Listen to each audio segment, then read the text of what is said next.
Si apoyas a Andrés Manuel López Obrador, tienes que leer este libro titulado Izquierda, la tercera travesía. La historia oficial siempre ha minimizado los grandes aportes hechos por las figuras de izquierda de nuestro país. Precisamente por esto, los periodistas Álvaro Delgado y Alejandro Páez acaban de publicar este extraordinario libro. En la portada podemos apreciar una alegoría de un tren, honrando al ferrocarril que trajo de regreso el cuerpo maltratado de Ricardo Flores Magón, un gigante revolucionario que se atrevió a romper todos los paradigmas, uno de los precursores más valiosos de la Revolución Mexicana que, por cierto, murió en una prisión en Estados Unidos completamente ciego y abandonado. Ricardo Flores Magón fue uno de los más grandes revolucionarios de este país. Sin él no se podría comprender la izquierda mexicana. Sus ideas y activismo político fueron esenciales para hacer posible el estallido de la tercera transformación nacional, me refiero a la Revolución Mexicana. Él creó el periódico Regeneración y sus ideas tuvieron tanto eco que terminaron por derribar al gobierno de Porfirio Díaz. Este libro es un homenaje a los personajes que definieron a la izquierda en México desde el siglo XX hasta la actualidad. El libro narra la historia de figuras como Ricardo Flores Magón, Lázaro Cárdenas, el general Francisco J. Mújica, Rosario Ibarra de Piedra y del mismo Andrés Manuel López Obrador.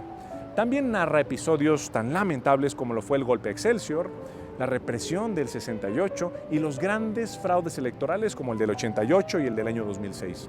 La pregunta central de este libro es: ¿por qué México, a pesar de ser un país sumamente desigual, la izquierda tardó tantos años en conquistar el poder presidencial?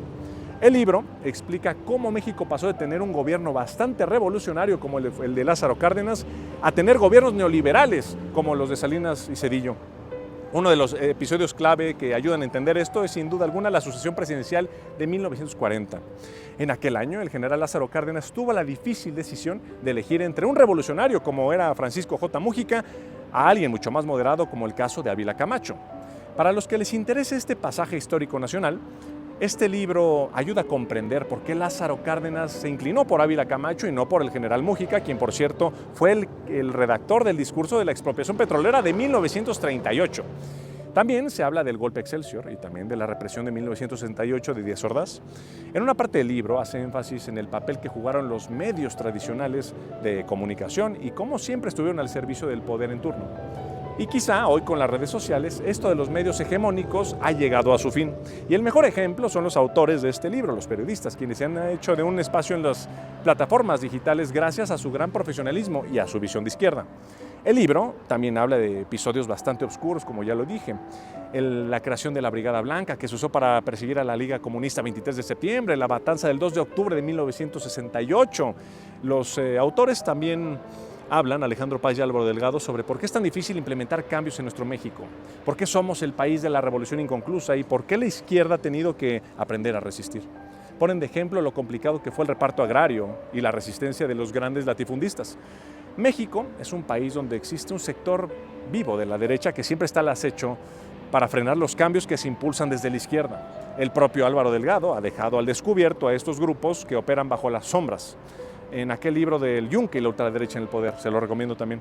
Por supuesto, también se aborda la historia del presidente Andrés Manuel López Obrador y de las mujeres que han dado forma a los grandes movimientos de izquierda, como es el caso de Rosario Ibarra de Piedra, quien se convierte en la madre de los desaparecidos durante y después de la represión de la década de 1970.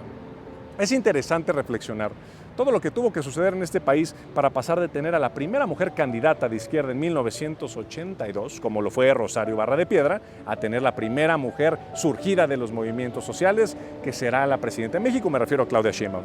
Salvador Allende dijo en 1972, desde la Universidad de Guadalajara: ser joven y no ser revolucionario es una contradicción hasta biológica. Por ello, eres joven y parte del relevo generacional, te quiero recomendar mucho este extraordinario libro donde comprenderás las bases y los ideales de nuestro movimiento. Lo pueden comprar en Amazon y les llega en 1 o 2 días. Ahí me cuentan qué tal les pareció este libro. Les mando un fuerte abrazo, su amigo Miguel Torruco Garza.